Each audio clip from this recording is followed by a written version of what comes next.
नमस्कार साथियों, मेरा नाम है आर.के. सिंह। संस्कृति आईएएस के यूट्यूब चैनल पर आप सभी का स्वागत है। आज के एपिसोड में एक नए कार्यक्रम की हम शुरुआत कर रहे हैं। कार्यक्रम जो है वो कहीं ना कहीं आपके परीक्षा के दृष्टिकोण से, आपके व्यक्तित्व विकास के दृष्टिकोण से, आपके आधारभूत समझ विकसित करने के दृष्टिकोण से सबसे अधिक महत्वपूर्ण है। क्यों महत्वपूर्ण है? क्योंकि जितनी भी महत्वपूर्ण जो मैगजीन्स हैं, जो अलग अलग कह सकते हैं कि अपनी विधाओं में कहे तो काफ़ी चर्चित हैं, और उनके जो आर्टिकल्स हैं वो आपके लिए सबसे अधिक महत्वपूर्ण होते हैं। चूँकि बहुत सारी मैगजीन्स हैं, उनको सभी को आपके लिए पढ़ पाना संभव नहीं है, और इसी को ध्यान में रखते हुए जो संस्कृति आईएएस है वो एक नया कार्यक्रम लेकर आई है, जिसमें हम जितने भी महत्वपूर्ण मैगजीन्स हैं, उनके जो महत्वपूर्ण आर्टिकल्स हैं, उनकी जो समरी है उनका हम आपके सामने उसको प्रस्तुत करेंगे, उसका विश्लेषण करेंगे, उनसे वो महत्वपूर्ण जो तथ्य हैं वो निकाल कर आप तक पहुंचाएंगे जो आपके लिए महत्वपूर्ण है। तो आज से इस एपिसोड की हम शुरुआत कर रहे हैं, और उसमें कुछ महत्वपूर्ण जो न्यूज़ हैं उनकी आज हम चर्चा करेंगे। और आपसे ये भी आशा हम व्यक्त करते हैं कि अगर आपको इसमें कोई परिवर्तन करने की आपकी कोई इच्छा है तो आप अपने इस बात को हमारे तक पहुंचा सकते हैं। उसको हम अगले एपिसोड में शामिल करते हुए इस एपिसोड में जो भी अगला एपिसोड होगा, संबंधित जो भी तथ्य होगा, उसमें वो हम शामिल करेंगे। तो चलिए आज का एपिसोड हम शुरू करते हैं। और आज के एपिसोड का जो पहला टॉपिक है वो है स्वच्छ भारत अभियान, और इसका जो व्यापक दृष्टिकोण है, इस नाम से जो आर्टिकल आया था उसके बारे में हम चर्चा करेंगे, और इससे जुड़े हुए जो भी महत्वपूर्ण पहलू हैं उन पर हम बात करेंगे। चलिए सबसे पहले हम बात कर लेंगे भारत में जो स्वच्छता है, इसका जो बैकग्राउंड है, जो पृष्ठभूमि है, उस पर हम बात कर लेते हैं। तो भारत में स्वच्छता की जो गहरी ऐतिहासिक जो जड़ है वो आज से नहीं है। उसकी बात करें तो वो काफ़ी प्राचीन काल से है। सिंधु घाटी जो सभ्यता है तब से ये हमें देखने को मिलती है। और स्वच्छता में जो सुधार की दिशा है वो भारत की यात्रा जो शुरू हुई थी वो 1986 में केंद्रीय जो ग्रामीण स्वच्छता कार्यक्रम है, इस कार्यक्रम से ही ये प्रारंभ हो गई थी। और ख़ास तौर में इसमें जो शौचालय हैं उनके निर्माण पर प्रमुख रूप से ध्यान दिया गया था। यही नहीं, 1999 में संपूर्ण स्वच्छता अभियान शुरू किया गया था, और वर्ष 2012 में देखें तो निर्मल भारत अभियान ने स्वच्छता के लिए कहे तो समुदाय नेतृत्व वाले जो दृष्टिकोण है उस पर खास तौर पे ध्यान केंद्रित करते हुए कई सारे जो प्रयास हैं उनको विस्तार दिया था। वर्ष 2014 का जो वर्ष है वो काफ़ी महत्वपूर्ण है। स्वच्छता कवरेज को खास तौर पे इस वर्ष में सरकार के द्वारा ध्यान दिया गया। लगभग देश में 39%, 40% के आसपास, जिसमें 55 करोड़ से अधिक लोग विशेष रूप से ग्रामीण क्षेत्रों में बुनियादी जो शौचालय है उसकी सुविधा से वंचित थे और खुले शौच करते थे। उनको ध्यान में रखते हुए कई सारे जो प्रयास हैं वो किए गए। स्वच्छता संबंधी इन कमियों के कारण महिलाओं और बच्चों को असमानता का सामना करना पड़ा। इससे स्वास्थ्य और सुरक्षा जो जोखिम है, उसके साथ साथ सामाजिक आर्थिक जो चुनौतियां हैं वो भी पैदा हुई। और इसी को ध्यान में रखते हुए उस समय देश के जो यशस्वी प्रधानमंत्री नरेंद्र मोदी हैं, उनके द्वारा 2 अक्टूबर 2014 को स्वच्छ भारत जो अभियान है उसकी शुरुआत ने एक व्यवहारिक स्तर पे, एक जमीनी स्तर पे बड़ा परिवर्तन उत्पन्न किया। और सामुदायिक जो भागीदारी है, सार्वजनिक जो वित्त पोषण है, राजनीतिक जो इच्छा शक्ति है, उस पर फोकस करने के संदर्भ में एक आदर्श बदलाव भी देखने को मिला। और इस अभियान ने वर्ष 2019 तक, बड़ा ही महत्वपूर्ण वर्ष था, तब तक भारत को खुले में शौच मुक्त बनाने में एक महत्वाकांक्षी जो लक्ष्य है उसे निर्धारित किया, जिसे समय पर प्राप्त किया गया। तो ये काफ़ी महत्वपूर्ण है। इसके अलावा थोड़ा सा हम इस तरह के जो अभियान हैं उनकी आवश्यकताओं की बात कर लेते हैं। तो स्वच्छ भारत अभियान के तर्क के पीछे ये मान्यता थी कि स्वच्छता एक बहुआयामी इशू है, एक मुद्दा है, और खराब स्वच्छता सार्वजनिक स्वास्थ्य, महिला पुरुष समानता, पर्यावरणीय जो संधारणीयता है और आर्थिक जो विकास है उसे प्रभावित करती है। स्वच्छ भारत अभियान ने इस परस्पर जुड़ी चुनौतियों को समग्र रूप से संबोधित करने का भी प्रयास किया। तो इस दृष्टिकोण से देखें तो ये बड़ा ही महत्वपूर्ण है। यही नहीं, इसका जो प्रभाव है वो हेल्थ के ऊपर भी देखने को मिला, स्वास्थ्य के ऊपर इसका प्रभाव देखने को मिला। अपर्याप्त स्वच्छता, जो डायरिया है, जो हैजा है, जो टाइफाइड है, ऐसे जल जनित जो बीमारियां हैं उनका ये एक प्रमुख कारण था। और यही नहीं, जो वर्ल्ड हेल्थ ऑर्गेनाइजेशन है, विश्व स्वास्थ्य संगठन है, उसकी रिपोर्ट के अनुसार स्वच्छ भारत अभियान के प्रारंभ होने से पहले भारत में खराब स्वास्थ्य के कारण हर साल लगभग 3 लाख बच्चों की मृत्यु भी इसमें होती है। यही नहीं, हाल ही में आई जो नेचर की रिपोर्ट्स है उसकी माने तो स्वच्छ भारत अभियान की वजह से हर साल लगभग 60,000 से लेकर 70,000 जो बच्चे हैं उनकी मृत्यु से बचाव होने से शिशु जो मृत्यु दर है उसमें भी उल्लेखनीय कमी देखने को मिली है। यही नहीं, महिलाओं और बच्चों पर भी इसके सकारात्मक प्रभाव देखने को मिले हैं। महिलाओं को अक्सर खुले मैदानों में जो शौच करने से मजबूर होना पड़ता था, जिन्हें उससे उनका उत्पीड़न होता था, उसकी जो समस्या है उसमें भी निजात मिला है। विशेष रूप से जो रूरल क्षेत्र हैं, ग्रामीण क्षेत्र हैं, वहाँ पर अपर्याप्तता जो स्वच्छता है, सुविधाएं हैं, उनके कारण जो मासिक धर्म है, जो पीरियड की समस्या है, इस दौरान लड़कियों को अक्सर स्कूल वो नहीं जा पाती थी, जिसके कारण उन्हें स्कूल छोड़ना पड़ता था। इसकी जो दर है वो लगातार बढ़ती रही और ये भारत में एक बड़ी समस्या थी। बिल एंड जो मेलिंडा गेट्स फाउंडेशन है उसके एक रिसर्च की माने, एक अध्ययन की माने तो स्वच्छ भारत अभियान ने पोषण और उत्पादकता में सुधार करने में भी एक महत्वपूर्ण कहें तो योगदान दिया है। तो ये बड़ा ही महत्वपूर्ण है। यही नहीं, इसके कई सारे पर्यावरणीय प्रभाव भी, खासतौर पे खुले में शौच और अनुचित जो अपशिष्ट प्रबंधन था वो एक बड़ा पर्यावरणीय समस्या था, उसके निदान में भी ये काफ़ी महत्वपूर्ण है। जैसे यूनिसेफ की एक रिपोर्ट की माने तो स्वच्छ भारत अभियान ने पर्यावरण को बचाने में काफ़ी मदद प्रदान की है। यही नहीं, इसमें यह भी कहा गया है कि खुले में शौच वाले जो गांव हैं वहां मनुष्यों के कारण जो भूजल संदूषण है वो समस्या काफ़ी बड़ी थी और ये समस्या इस कार्यक्रम के कारण काफ़ी कम हुई है। इस कार्यक्रम के अगर हम आर्थिक प्रभाव की बात करें तो वो भी काफ़ी महत्वपूर्ण विषय है। विश्व बैंक के एक अध्ययन का आंकड़ा है जिसमें ये कहा गया कि खराब स्वच्छता के कारण भारत में वर्ष 2006 में अपने सकल घरेलू उत्पाद का लगभग 6.4% का नुकसान हुआ था। ये एक बड़ा नुकसान है, बड़ा आंकड़ा है। यूनिसेफ की इस रिपोर्ट में ये भी कहा गया था कि स्वास्थ्य पर खर्च में बचत के कारण खुले में शौच मुक्त गांव में एक परिवार के द्वारा सालाना देखें तो 50,000 की बचत हुई है। तो ये आंकड़ा बड़ा ही महत्वपूर्ण है।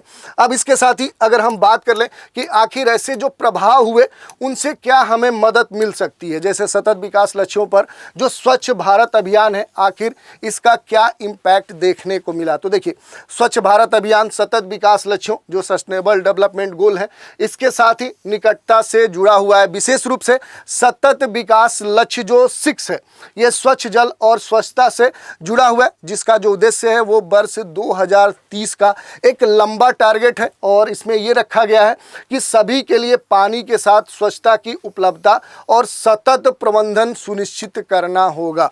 ये बात स्पष्ट रूप से कही गई है। वैश्विक समय सीमा 11 साल पहले वर्ष 2019 में खुले में शौच मुक्त घोषित होने की भारत की जो उपलब्धि है कहीं ना कहीं न केवल राष्ट्रीय बल्कि वैश्विक सतत विकास लक्ष्यों के प्रति देश की जो प्रतिबद्धता है उसका ये प्रमाण प्रस्तुत करती है। इसके अलावा अगर हम बात करें तो सतत विकास लक्ष्य जो 6 है इसका जो उपलक्ष्य 6.2 है खुले में शौच को समाप्त करना और सभी के लिए पर्याप्त और समान स्वच्छता तक पहुंच प्रदान करने पर जोर देना, ये सबसे महत्वपूर्ण है। यही नहीं, अगर इसके अलावा हम बात करें यूनिसेफ के एक अध्ययन से यह भी पता चला है कि खुले में शौच से मुक्त गांवों में 93% जो महिलाएं हैं वो घर में शौचालय की उपलब्धता के कारण सुरक्षा महसूस करती है। और जो लड़कियां हैं उनके बीच में जो स्कूल से अनुपस्थिति का जो दर देश में तेजी से बढ़ रहा था उसमें भी बड़े स्तर की कमी आई है। इसके अलावा जो स्वच्छ भारत अभियान है इसके जो फोकस एरियाज हैं, जो फोकस क्षेत्र हैं, जो केंद्रित क्षेत्र हैं, उनकी अगर बात करें तो स्वच्छ भारत अभियान ने अब अपनी उपलब्धियों की संधारणीयता सुनिश्चित करने और व्यापक स्वच्छता मुद्दों से निपटने के लिए चरण 2 कह सकते हैं, स्टेज जो 2 है जो 2020 से 2025 का लक्ष्य रखा गया, इसमें अपने दायरे का विस्तार किया है। मुख्य जो फोकस क्षेत्र है उनमें खुले में शौच जो संधारणीयता है, ठोस और तरल जो अपशिष्ट है, दृश्य जो स्वच्छता है और सामुदायिक जो सहभागिता और क्षमता जो निर्माण है वो इसके अंतर्गत शामिल है। इसके अलावा भविष्य के लिए एक व्यापक दृष्टिकोण भी ये प्रस्तुत करता है, क्योंकि स्वच्छ भारत अभियान अपनी 10 वर्षगांठ के करीब पहुंच चुका है। ये जो कार्यक्रम है ये लगभग 10 वर्ष पहले स्टार्ट किया गया था। इसकी भविष्य की जो सफलता है वो एक स्मार्ट कार्यनीति अपनाने पर निर्भर करती है, जो खास तौर पे कुछ खास जो बिंदु हैं उन पर निर्भर करता है, जैसे अवसंरचना और व्यवहार की जो संधारणीयता है। इसके अलावा महिलाओं पर विकास तौर पे इसको केंद्रित करना, निजी जो क्षेत्र है उनकी भागीदारी में तेजी लाना और इसके साथ ही संचार प्रोटोकॉल को फिर से स्थापित करना। इसके अलावा जो अगला जो पिलर है वो है प्रशिक्षण और तकनीकी जो उपाय है वो काफ़ी महत्वपूर्ण है। तो ये हमने देख लिया। इसके अलावा संपूर्ण जो स्वच्छता है इसे प्राप्त करने के लिए कई सारे सुझाव भी दिए गए हैं, जैसे स्वच्छ भारत अभियान 2024-25। स्वच्छ भारत अभियान का जो दूसरा चरण है वो इसका अगला कदम होगा, जो इसकी सफलता को और सुनिश्चित करेगा। और जैसे जैसे अगले वर्षों में हम प्रवेश करेंगे फिर चुनौतियां और बढ़ेंगी और उनके समाधान के लिए और सरकार को काम करना होगा। तो इस तरह से हमने देख लिया कि आखिर ये जो स्वच्छता कार्यक्रम है इसके जो विभिन्न पहलू हैं उनसे जुड़े हुए जो महत्वपूर्ण मुद्दे हैं उन पर हमने चर्चा की। अगले मुद्दे की चर्चा कर लेते हैं। अगला जो मुद्दा है वो है गंगा पुनरुद्धार एवं जल संरक्षण। ये बड़ा ही महत्वपूर्ण है, क्योंकि 20वीं सदी में जो अपने देश की गंगा नदी है उसमें भयंकर प्रदूषण देखने को मिला है और इससे जो पर्यावरण है, जो इन्वायरमेंट है, उसको काफ़ी नुकसान पहुंचा है। और इस कारण से इसके पुनरुद्धार से संबंधित, जो इसके संरक्षण से संबंधित कई सारे संरक्षण के प्रयास किए गए और वो काफ़ी बेहद ज़रूरी भी थे।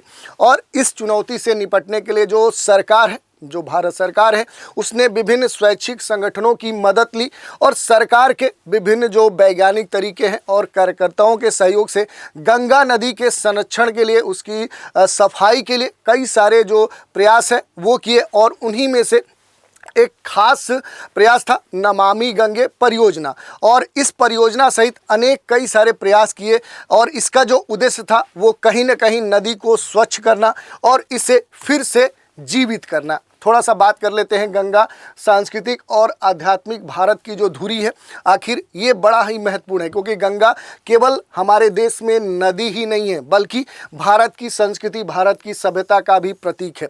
देश के 40% जो लोग हैं इससे कहीं न कहीं जीने का उन्हें सहारा मिलता है और भारत की इसीलिए इसे जीवन रेखा कहा जाता है, जो मूल रूप से देखें तो आध्यात्म का केंद्र भी ये बनी हुई है। पश्चिम हिमालय में गंगोत्री से ये नदी निकलती है और वहाँ से देखें तो लगभग 2525 किलोमीटर लंबी गंगा नदी उत्तराखंड के देवप्रयाग में भागीरथी और अलकनंदा जो दो नदियाँ हैं उनके मिलने से ये निर्मित होती है। वहाँ से इसका नाम परिवर्तित होकर गंगा हो जाता है। इसके अलावा गंगा जल में घुलनशील जो ऑक्सीजन है सर्वाधिक मात्रा में ये होती है और इसी कारण जो गंगा का जल है ये अद्भुत गुण वाला होता है। ये पानी खराब कभी नहीं होता है। गंगा जल कभी आप सुने नहीं होंगे कि ये खास तौर पे इन्फेक्टेड हो, ये कहे तो प्रदूषित हो। तो इस कारण से ये बड़ा ही महत्वपूर्ण है। गंगा नदी बेसिन भारत के सकल घरेलू उत्पाद में 40% से ज़्यादा का योगदान करती है। इससे देश में कुल सतही जल में 1/3 मात्रा इसी से प्राप्त हो जाता है, जिससे लगभग 90% जो पानी है वो सिंचाई कार्यों के लिए रहता है। फिर भी इस समय गंगा नदी जबरदस्त प्रदूषण, गिरती जैव विविधता और पर्यावरण खतरों से घिरी हुई है। इसके दीर्घकालिक कह सकते हैं दीर्घावधि अस्तित्व पर खतरा अब देखने को मिल रहा है। इसी कारण से देखें तो ये मुद्दा काफ़ी चर्चा में बना हुआ है और इसी कारण से सरकार इसके लिए खास तौर पे प्रयास कर रही है। अब गंगा नदी में उत्पन्न खतरों के कारणों की थोड़ा सा चर्चा कर लेते हैं। तो गंगा तट के दोनों ओर देखेंगे तो औद्योगिकीकरण सबसे एक महत्वपूर्ण मुद्दा है और इस कारण से नदी के पानी की जो गुणवत्ता है वो लगातार गिरी हुई है। जो वाटर की क्वालिटी है वो लगातार गिरी है। नदी के तटों के आसपास जो सीवेज हैं उनसे निकलते हुए जो प्रदूषित जल है वो बड़ा ही कहे तो इस गंगा के लिए खतरनाक है। खास तौर पे जो इंडस्ट्रियल एरिया है, जो औद्योगिक क्षेत्र है, वहाँ से जो ठोस कचरे हैं उनकी मात्रा बड़ी मात्रा में इस नदी में प्रवेश कर रही है। यही नहीं, जो गंगा किनारे जो कई सारे नगर हैं, जो इलाके हैं, उनमें जोरदार जो मानवीय और आर्थिक गतिविधियां चल रही हैं, उस कारण से भी ये जो नदी है ये बड़े स्तर पे प्रदूषित हो रही है। अपर्याप्त बुनियादी जो सुविधाएं हैं, पर्यावरण का खराब जो प्रबंधन है, सीमित जो तकनीक विशेषज्ञता है और इसके साथ ही जो पाश्चात्य विकास मॉडल अपनाने से क्या हुआ है कि गंगा के पानी की जो शुद्धता है वो पहले से कम हो गई है। तो ये बड़ा ही महत्वपूर्ण मुद्दा है। इसके लिए जो गंगा कार्य योजना है ये काफ़ी महत्वपूर्ण है। सरकार ने वर्ष 1986 में गंगा कार्य योजना की शुरुआत की थी, जिसका मुख्य उद्देश्य था गंगा नदी का जो प्रदूषण है उसको कम करना। यही नहीं, गंगा के पानी की जो गुणवत्ता है उसको सुधारना। और इस योजना का जो उद्देश्य है वो सीवेज उपचार संयंत्र स्थापित करना था। इसके साथ ही जो स्वच्छता है, सैनिटेशन है, अर्थात साफ सफाई के जो बुनियादी ढांचे हैं उसमें सुधार लाना और तरल जो कचरा है उस पर कंट्रोल करना। हालांकि इस योजना के जो लक्ष्य है वो काफ़ी महत्वाकांक्षी थे, परंतु बुनियादी सुविधाओं के अपर्याप्तता, योजना के अक्षम जो क्रियान्वयन है, जन जागरण के जो प्रयास सीमित है, ऐसी कई सारी जो चुनौतियां हैं उनसे ये जूझता रहा है।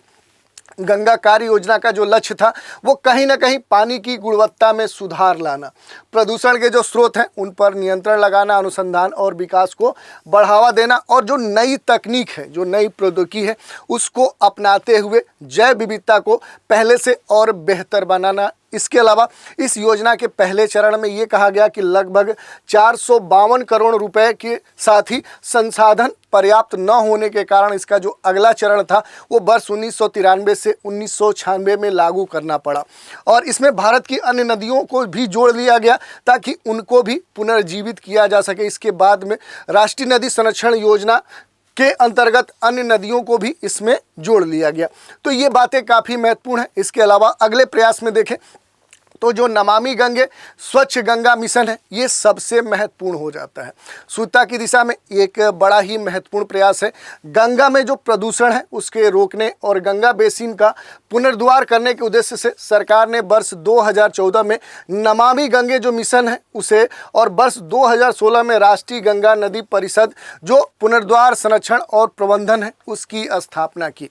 इस कार्यक्रम की बात कर लें तो इस कार्यक्रम में क्या है कि सीवेज जो उपचार है, जो सीवेज हैं उनके उपचार से संबंधित बुनियादी जो सुविधाएं हैं, नदी की सतह की जो सफाई है, नदी के तट के आसपास जो वृक्षारोपण है, उद्योगों से निकलने वाले तरल कचरे का खास तौर पे सार जो संभाल है, रिवर फ्रंट विकास है, इसके अलावा जन जागरण है, गंगा ग्राम आदि ऐसे कई सारे जो मसले हैं उन पर खास तौर पे ध्यान दिया गया। यही नहीं, नमामि गंगे कार्यक्रम का जो लक्ष्य है वो गंगा नदी बेसिन का जो टिकाऊ विकास है, जो सस्टेनेबल डेवलपमेंट है उसको खास तौर पे लागू करना है। इसके अलावा अगर देखें तो नमामि गंगे मिशन के अंतर्गत साफ सफाई के टिकाऊ जो प्रयास हैं उनको बढ़ावा दिया जाता है। इसके साथ ही राष्ट्रीय गंगा नदी बेसिन प्राधिकरण इस परियोजना की प्रगति की निगरानी भी करेगा। यही नहीं, गंगा विचार मंचन और इसके साथ ही गंगा प्रहरी जैसे जो सामुदायिक मंच हैं ये स्थानीय लोगों के साथ सहयोग को बढ़ाने में भी एक महत्वपूर्ण भूमिका निभाते हैं। गंगा जो ज्ञान केंद्र है इससे NBRBA कार्यक्रमों में सुधार आता है और प्रबंधन केंद्र और गंगा नदी जो बेसिन अध्ययन है ये गंगा है इसको अस्थायी विकास को भी बढ़ावा मिलता है। तो इस तरह से देखें तो ये जो कार्यक्रम है इसके तहत जो रिवर फ्रंट विकास है, तैरते ठोस कचरे को इकट्ठा करके उसका निपटान करना है, गंगा नदी के इकोसिस्टम में स्वदेशी और लुप्तप्राय जो जीव हैं उनको फिर से पुनर्स्थापित करना है। ऐसे कई सारे जो प्रयास हैं उनको खास तौर पे किया गया है। इसके साथ ही वन्य जो प्राणी स्थान है, खासतौर पे भारतीय जो वन्य जीव संस्थान है, केंद्रीय जो अंतर्देशीय मछली पालन अनुसंधान संस्थान है, इसके तहत और उत्तर प्रदेश राज्य वन विभाग मिलकर जल प्राणियों को नस्लों के संरक्षण की जो परियोजनाएं हैं उन पर भी खास तौर पे काम कर रहे हैं।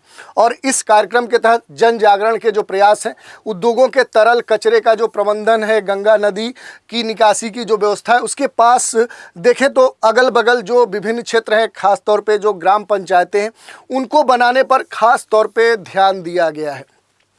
थोड़ा सा अब इस पूरे मसले के समाधान की बात कर लेते हैं।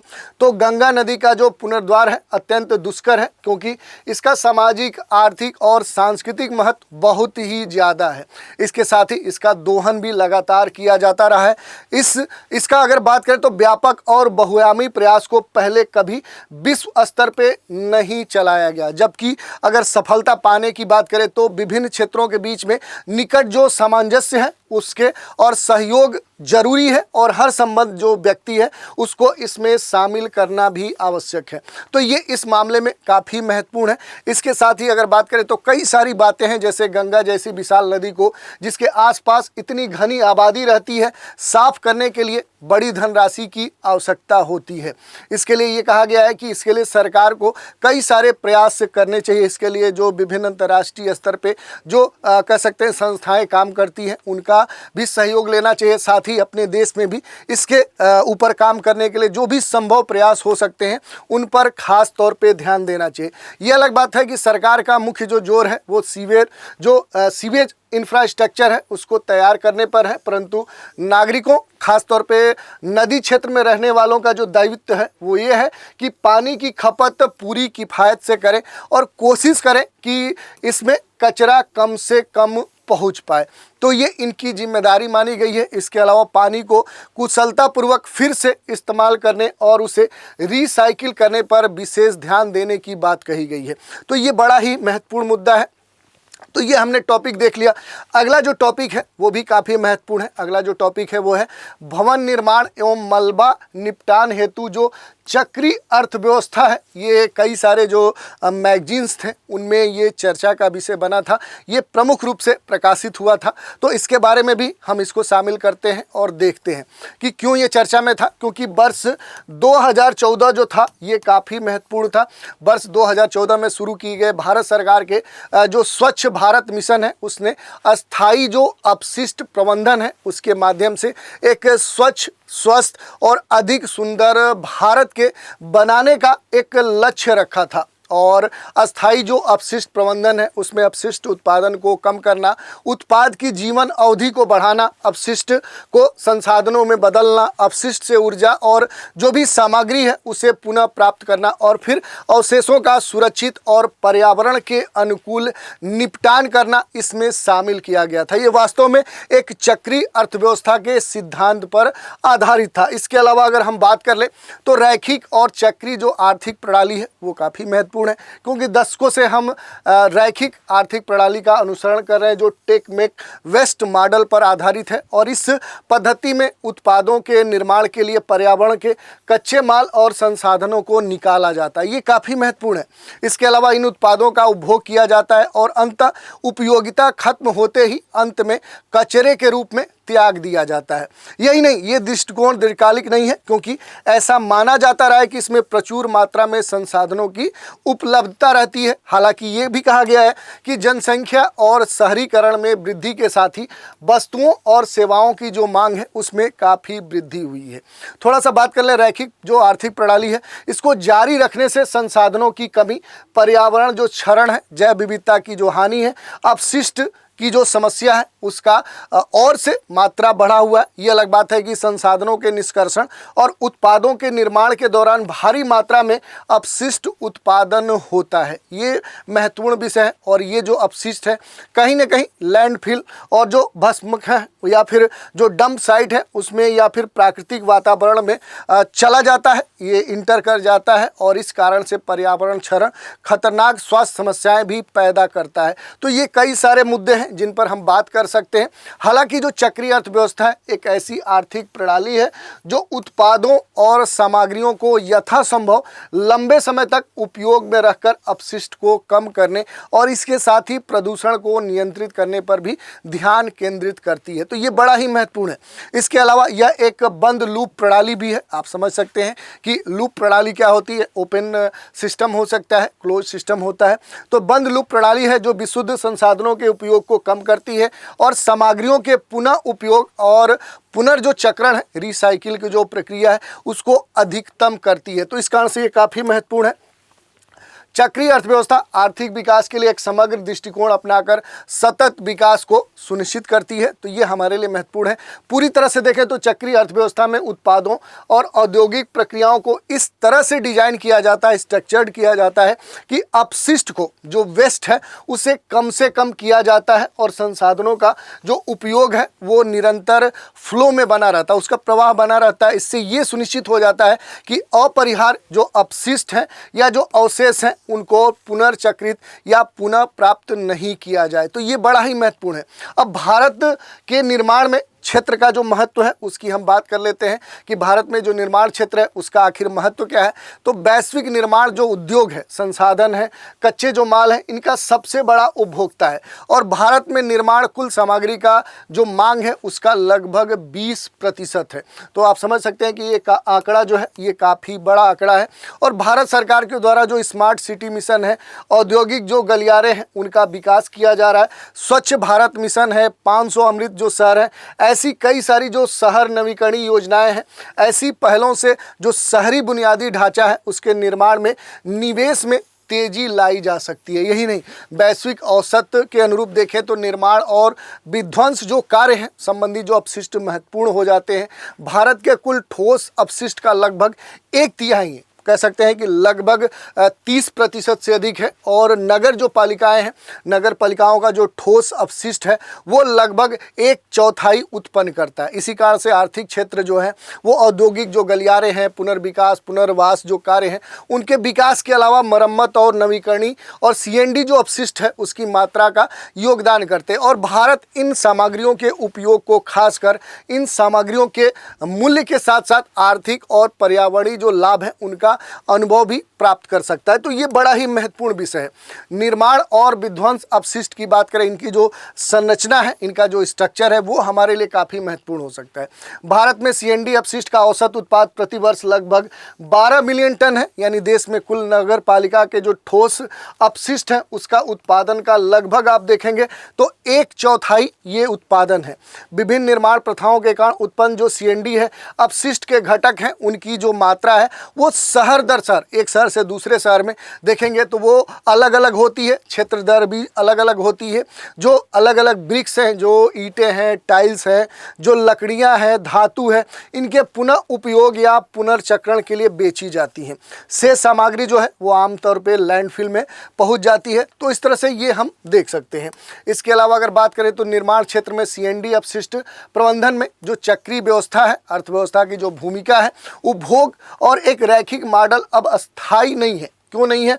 तो सीमित संसाधन हमारी अंतहीन मांगों को पूरा नहीं कर सकते, क्योंकि जो मानव है इसकी जो इच्छाएं हैं वो लगातार बढ़ती रहती है, उसकी जो डिमांड्स है उनका कोई भी कह सके सीमा नहीं है और इस तरह की अंतहीन मांगों को ये पूरा नहीं कर सकते हैं। और इसी कारण से अपशिष्ट प्रबंधन के लिए किसी भी अन्य विकल्प की तुलना में अपशिष्ट निर्माण से बचना पर्यावरण संरक्षण के लिए सबसे उपयुक्त और सबसे अच्छा विकल्प है। तो ये हमारे लिए महत्वपूर्ण है। इसके अलावा अगर बात करें तो अपशिष्टों को कम करने, संसाधनों और उत्पादों का पुनः उपयोग करने के साथ पुनर्चक्रण करने की जो चक्रीय अर्थव्यवस्था है, ये जो सिद्धांत है इसको अक्सर 3R कहा जाता है। जैसे आप RRR सुने होंगे तो ठीक वैसे 3R कहा जाता है, जिसमें अपशिष्ट प्रबंधन प्रणालियां अक्सर संसाधनों के संरक्षण के लिए 3R सिद्धांत का उपयोग करती हैं। यदि कोई भी वैज्ञानिक तरीका से संसाधित किया गया लगभग 95% CND अपशिष्ट का पुनः उपयोग या पुनर्चक्रण किया जा सकता है। हालांकि ये भी कहा जाता है कि CND जो अपशिष्ट है इसके प्रसंस्करण के लिए मौजूदा बुनियादी ढांचे की कमी के कारण अधिकांश CND अपशिष्ट जो लैंडफिल है वो वहां पर पहुंच जाते हैं। इसमें जो MSW है उसके प्रसंस्करण हेतु चुनौतियां और पहले की अपेक्षा बढ़ जाती है। तो ये बड़ा ही महत्वपूर्ण है। अगला जो बिंदु है वो है चक्रियता के लिए जो CND अपशिष्ट है उसकी जो क्षमता है, क्योंकि निर्माण जो सामग्री है वो चक्रीय, उसकी जो चक्रियता है, जो साइक्लल जो प्रोसेस है वो क्या है कि ये सुनिश्चित करने के लिए कि निम्नलिखित तरीके अपनाए जा सकते हैं। खासतौर पे जो अनुकूलनशील पुनः उपयोग की बात कही जा रही है, जो विखंडन की बात कही जा रही है, विखंडन के अलावा अगर बात करें तो इसके डिज़ाइन की बात कही जाती है, पुनः उपयोग के लिए इसके डिज़ाइन की बात कही जाती है और एक लंबे समय के लिए, दीर्घ अवधि के लिए डिज़ाइन की बात इसमें कही जाती है।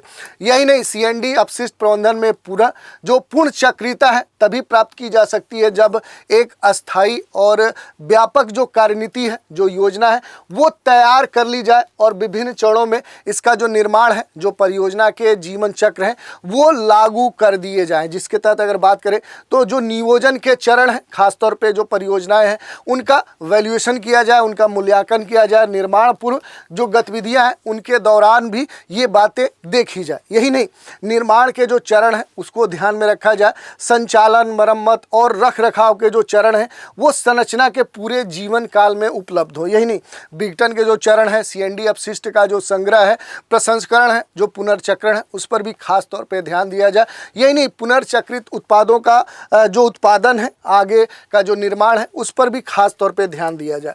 यही नहीं, प्रारंभिक निर्माण के लिए जो सामग्री है उसका भी चयन महत्वपूर्ण एक पहलू है। और क्षेत्रीय रूप से देखें तो उपयुक्त नवीकरणीय गैर विषैले जो पदार्थ हैं उनका चयन किया जाना चाहिए, ये बड़ा ही महत्वपूर्ण है। यही नहीं, यह गैर नवीकरणीय वर्जिन सामग्रियों की मांग को कम करता है और इसलिए ग्रीन हाउस गैस उत्सर्जन और अतिरिक्त ऊर्जा का जो उपयोग है उसे भी ये कम करता है।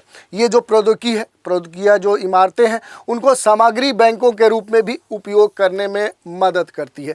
तो ये सारे पहलू थे जिन पर हमने बात की। इसके साथ ही अगर बात करें तो CND जो अपशिष्ट प्रबंधन है, इसमें जो चक्रियता है उसे लागू करने के भी कई सारे लाभ हैं।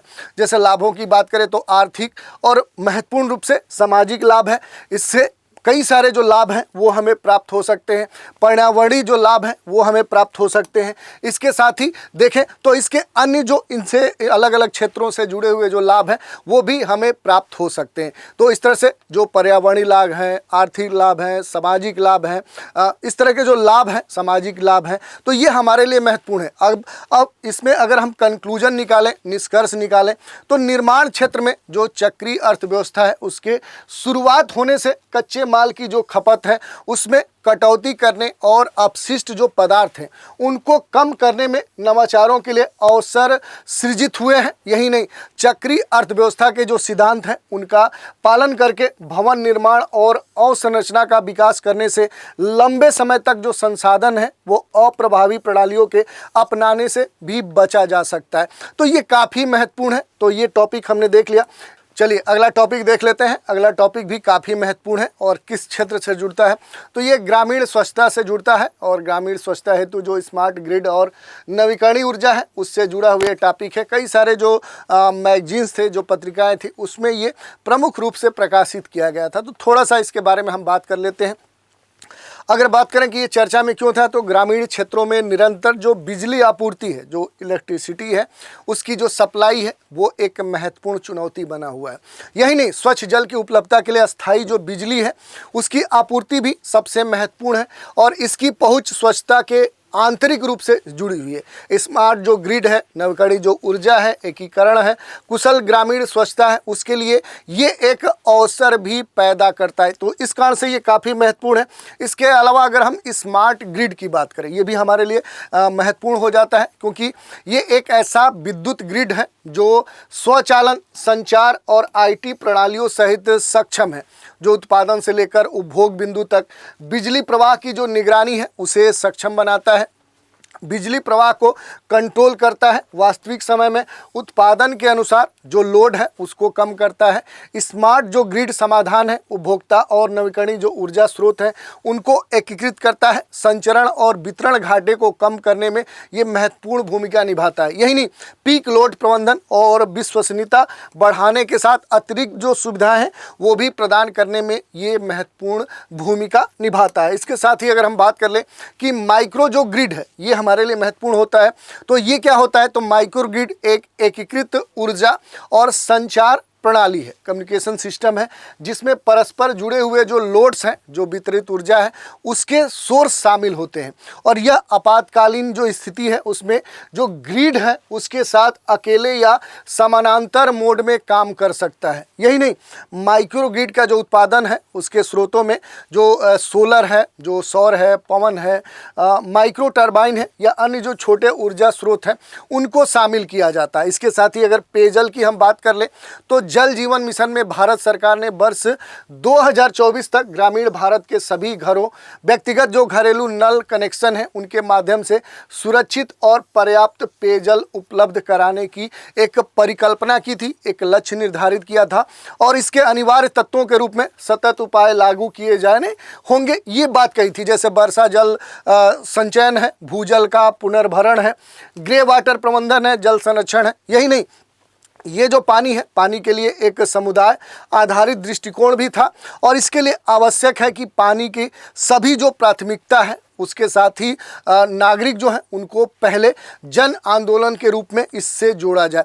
तो ये काफ़ी महत्वपूर्ण पहलू थे। इसके अलावा जो ग्रामीण स्वच्छता है, जो रूरल सैनिटेशन है, वो भी एक महत्वपूर्ण मुद्दा था, जिसमें स्वच्छ भारत मिशन के तहत सभी ग्राम पंचायत जो अलग अलग जिले हैं, राज्य हैं, केंद्र शासित जो प्रदेश हैं, उन्होंने 2 अक्टूबर 2019 तक महात्मा गांधी की 150वीं जयंती तक खुद को खुले में शौच से मुक्त घोषित कर दिया। वर्ष 2014 काफ़ी महत्वपूर्ण था। 2014 में ये शुरू किया गया और फिर स्वच्छ भारत मिशन के तहत देश में स्वच्छता कवरेज 2014 में 39% से बढ़कर वहीं 2019 में ये 100% पहुंच गया। तो ये काफ़ी महत्वपूर्ण था। क्यों था? तो स्वच्छ भारत मिशन की उपलब्धियों से उत्साहित होकर जो सरकार है, भारत सरकार है, उसने इसे चरण 2 के रूप में फिर से लागू किया और इसके तहत ये सुनिश्चित करने पर ध्यान केंद्रित किया गया कि खुले में शौच करने की जो आदत है उसको समाप्त किया जाए और गाँव में इसके लिए अपशिष्ट प्रबंधन की जो सुविधा है वो उपलब्ध करवाई गई। यही नहीं, अपशिष्ट प्रबंधन के लिए आवश्यक जो अवसंरचना है वो तैयार करने में और इसके प्रचालन तंत्र संबंधी जो भी कई चुनौतियाँ हैं वो सामने खड़ी हुई। इसके लिए न केवल भौतिक जो अवसंरचना सुविधाएं हैं उनके निर्माण की आवश्यकता है, बल्कि इन सुविधाओं के चलाने के लिए आवश्यक बिजली आपूर्ति उपलब्ध कराना भी एक महत्वपूर्ण कह सकते हैं कि चैलेंज था, चुनौती था।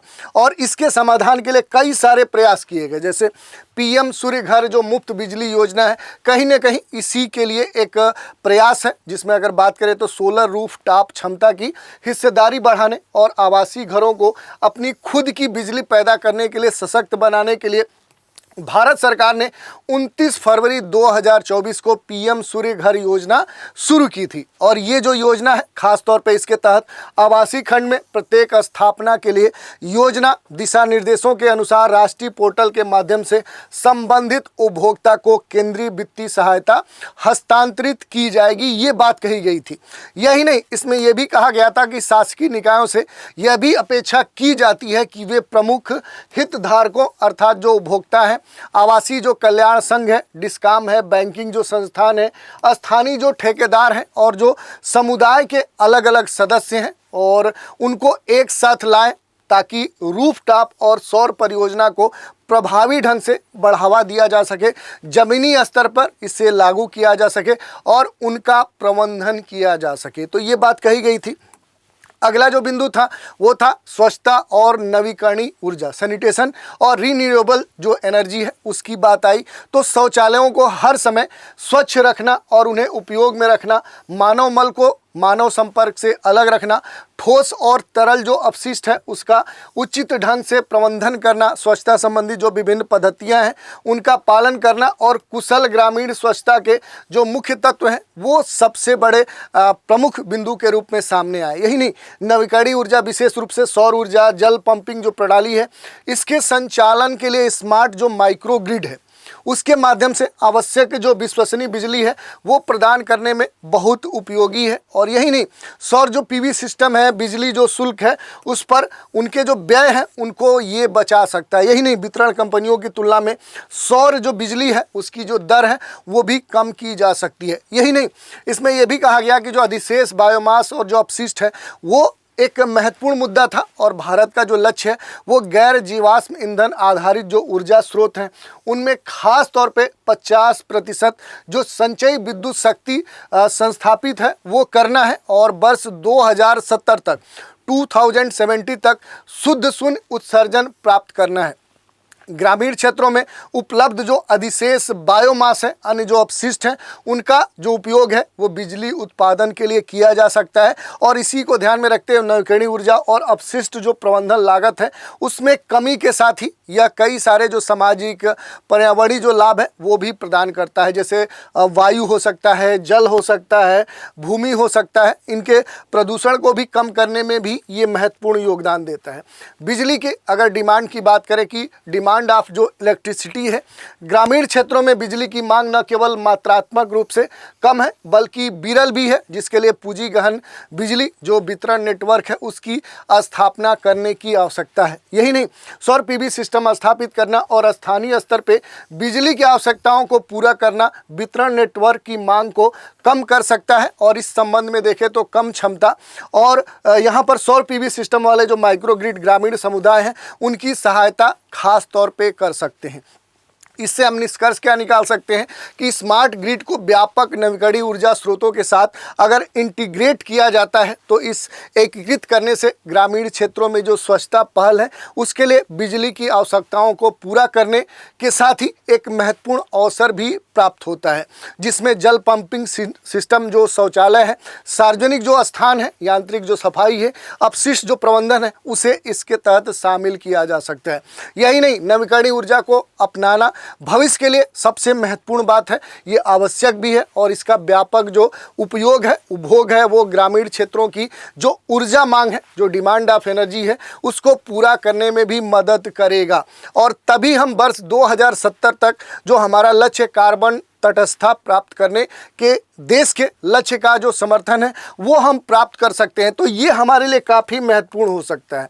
तो ये कई सारे जो मुद्दे थे, अलग अलग जो मैगजीन्स हैं उनसे हम एक एक करके उनके जो महत्वपूर्ण जो समरीज हैं उनको हम एक साथ लेकर आए और उनसे जुड़ी हुई जो भी महत्वपूर्ण पहलू थे उन पर हमने संक्षिप्त रूप से और जहाँ लगा कि डिटेल से हमें बात करनी चाहिए वहाँ हमने डिटेल से बात की।